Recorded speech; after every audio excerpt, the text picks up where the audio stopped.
নমস্কার দর্শক বন্ধুরা, আজকে আমি আবারও চলে এসেছি চিংড়ি মাছের একটি রেসিপি নিয়ে। চিংড়ি মাছেরও কিন্তু অনেক গুণ রয়েছে, যেটা হলো ভিটামিন B12, মিনারেলস, অ্যান্টিঅক্সিডেন্ট আর ওমেগা-3 ফ্যাটি অ্যাসিড।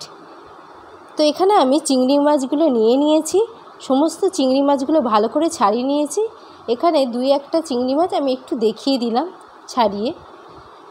চিংড়ি মাছের খোসাটাকে আমি ছাড়িয়ে নিয়েছি, আর ভিতরে যে সরু সাদা সুতোর মতো যে অংশটা রয়েছে ওটা কিন্তু অবশ্যই বের করে নিতে হবে, না হলে কিন্তু পেট খারাপ হওয়ার সম্ভাবনা রয়েছে। এর মধ্যে আমি দিয়ে দিলাম নুন আর দিয়ে দেবো হলুদ গুঁড়ো, দিয়ে ভালো করে এটাকে ম্যারিনেট করে নেব।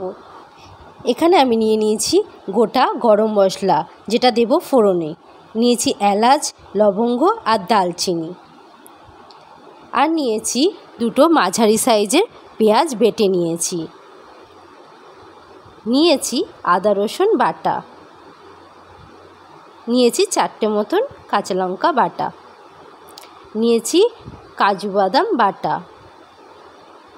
নিয়েছি নারকেলের দুধ।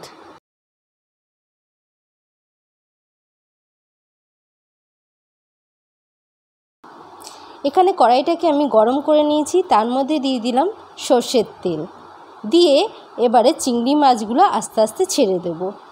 দিয়ে চিংড়ি মাছগুলো খুব হালকা করে ফ্রাই করে নেব।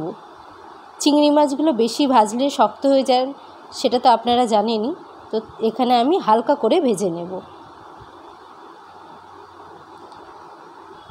এবার এই তেলের মধ্যেই আমি দিয়ে দেব গোটা গরম মশলা ফোড়নে।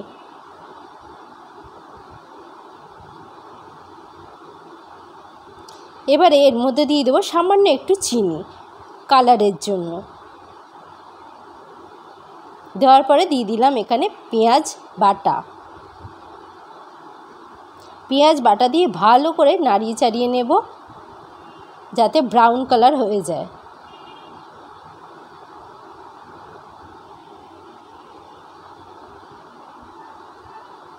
এরপরে এখানে আমি দিয়ে দেব আদা রসুন বাটা, দিয়ে এটাকেও ভালো করে কষিয়ে নেব।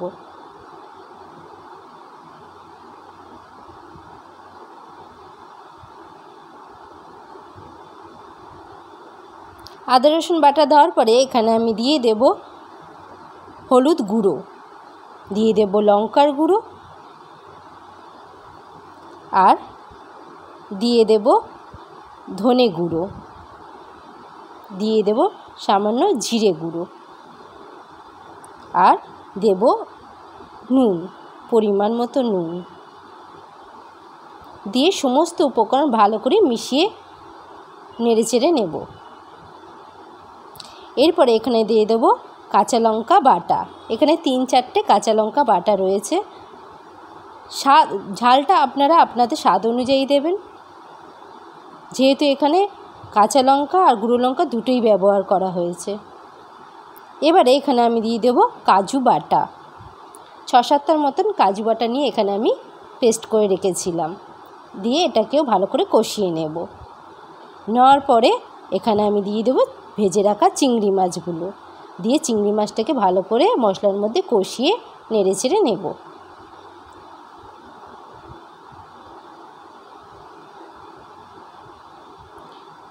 নেওয়ার পরে এখানে আমি জল দেব। জল দিয়ে ভালো করে মিশিয়ে ফুটতে দেব।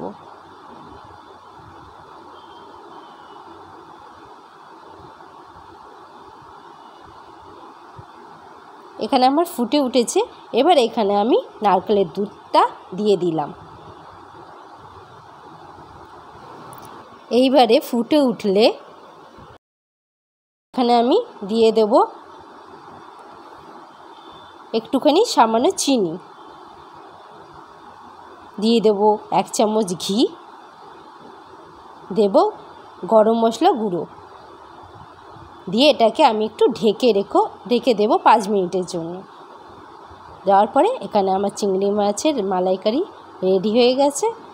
ভিডিওটা দেখে যদি আপনাদের ভালো লাগে একটা প্লিজ লাইক আর শেয়ার করে দেবেন, আর সাবস্ক্রাইবটাও কিন্তু করে দেবেন। ধন্যবাদ আপনাদের সকলকে।